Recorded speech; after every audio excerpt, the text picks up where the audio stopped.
Of the Sharpville 6, the judge found no reason to reopen the trial, saying the defence's contention that 2 of the state witnesses had been coerced by the police did not materially affect his original judgment. I'm totally dejected, disillusioned at having failed with this application.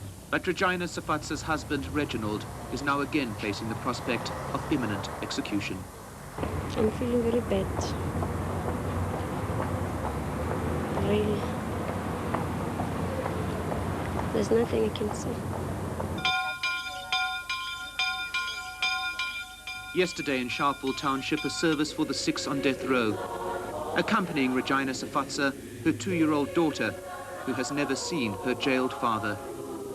Around the corner from the church, what was once the house of the township's deputy mayor, Kuswayo Dlamini, burnt down in September 1984, shortly before he too became a target of mob anger. Back at the court, the defense team emerges after further legal argument.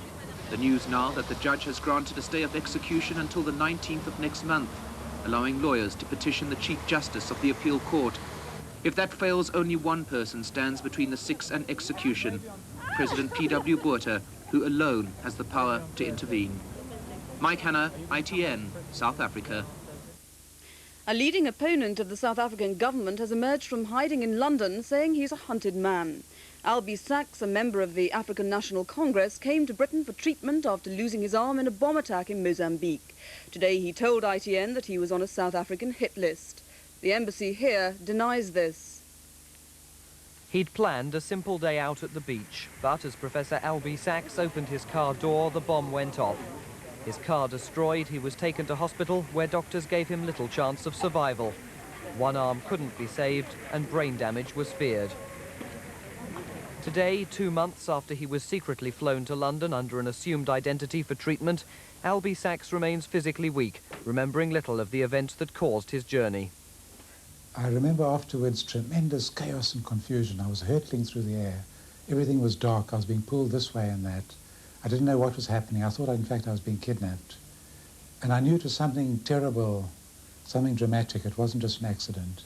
The South Africans have denied any involvement in the attempt on his life, but he has little doubt who tried to kill him. I don't have any doubt whatsoever. It was an arm, almost certainly the military arm of Pretoria, the apartheid authorities. They've been doing it in many parts of the world. They've threatened to kill ANC people wherever they might be anywhere in the world. They have the capacity, and they're the only people who have the possible motivation capacity for doing this kind of thing. His short-term aim is learning to write with his left hand. The man who's been called South Africa's most durable exile says he won't curtail his criticism of Pretoria. Simon Marks, ITN, London.